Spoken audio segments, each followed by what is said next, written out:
Então, rapaziada, beleza? Agora que nos vídeos anteriores a gente já falou do Teorema de Laplace, já fez mais algumas demonstrações acerca dos determinantes, a gente pode falar de mais algumas que vão envolver os conceitos anteriores. Por exemplo, aqui eu vou mostrar a propriedade 8, embasada no Teorema de Laplace, e vou provar ela aqui para vocês. Bom, se aparece uma soma em alguma linha ou coluna, podemos desmembrar na soma dos determinantes. Ou seja, se aparece aqui uma matriz A, com n elementos de ordem n, quadrada, dessa seguinte forma: A11, A12, A13 e o A14 é uma soma e vai seguindo, e todos os elementos dessa coluna é uma soma, ou se fosse alguma linha, vou mostrar aqui no caso da coluna, mas funciona com a linha também, a gente pode desmembrar na seguinte situação: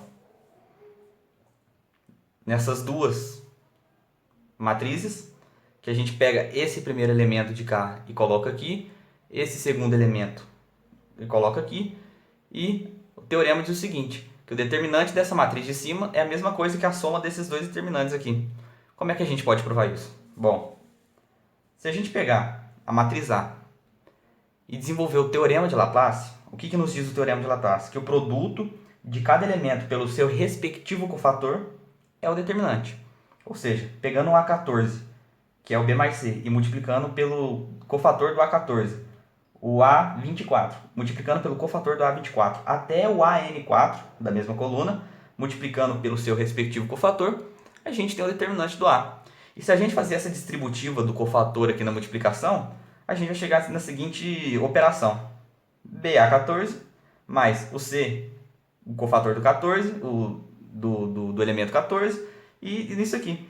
E se a gente fizesse o teorema de Laplace nessas duas matrizes separadas, a gente chegaria nessa mesma equação daqui de cima.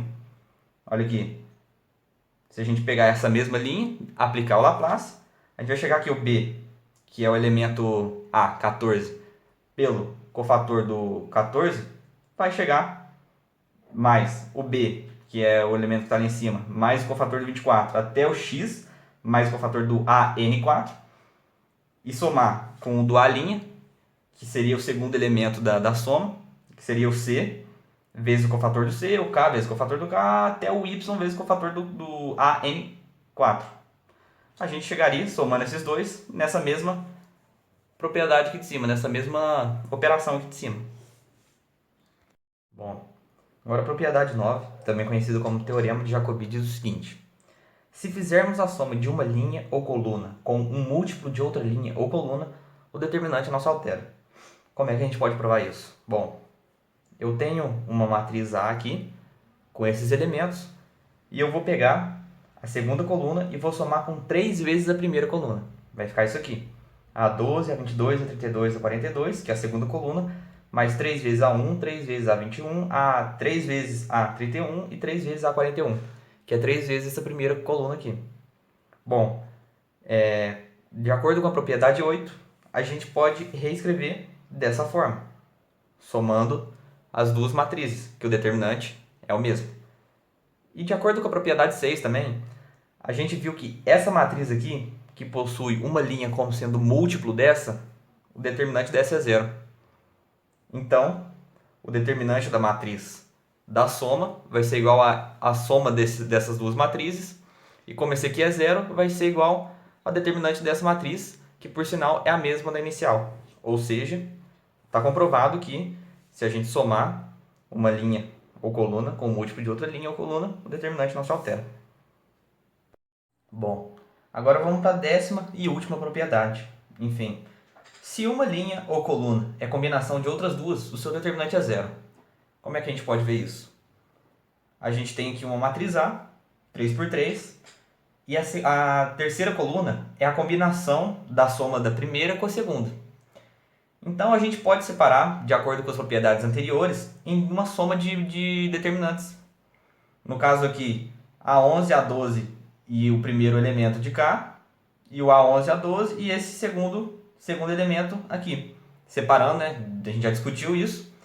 E como, se vocês puderem observar aqui, essa coluna é igual a essa. E a gente já viu que quando a gente tem uma matriz com colunas iguais, o determinante é zero. E da mesma forma, essa coluna é igual a essa. E como a gente já viu, duas colunas iguais, o determinante é zero. Vou mostrar também que não necessariamente precisa ser uma soma, podem ser múltiplos também. No caso aqui eu tenho essa coluna, eu tenho essa coluna e eu tenho a terceira coluna, que é a soma de 3 vezes a primeira mais 2 vezes a segunda. Separando na soma de determinantes, temos aqui esse primeiro elemento de K, que é 3 vezes a primeira, e a gente já viu também quando temos um múltiplo, o determinante é zero, uma coluna ou linha que é múltiplo da outra, o determinante é zero, e da mesma forma, duas colunas que são múltiplas, o determinante também é zero. E a gente fecha aqui as propriedades de determinantes. Espero que vocês tenham gostado de entender todo esse procedimento, da onde que dessas propriedades vêm, e são bem úteis também. Eu acredito que com essas demonstrações vai ficar um pouco mais claro, né, a origem de todas essas propriedades, esses teoremas, enfim.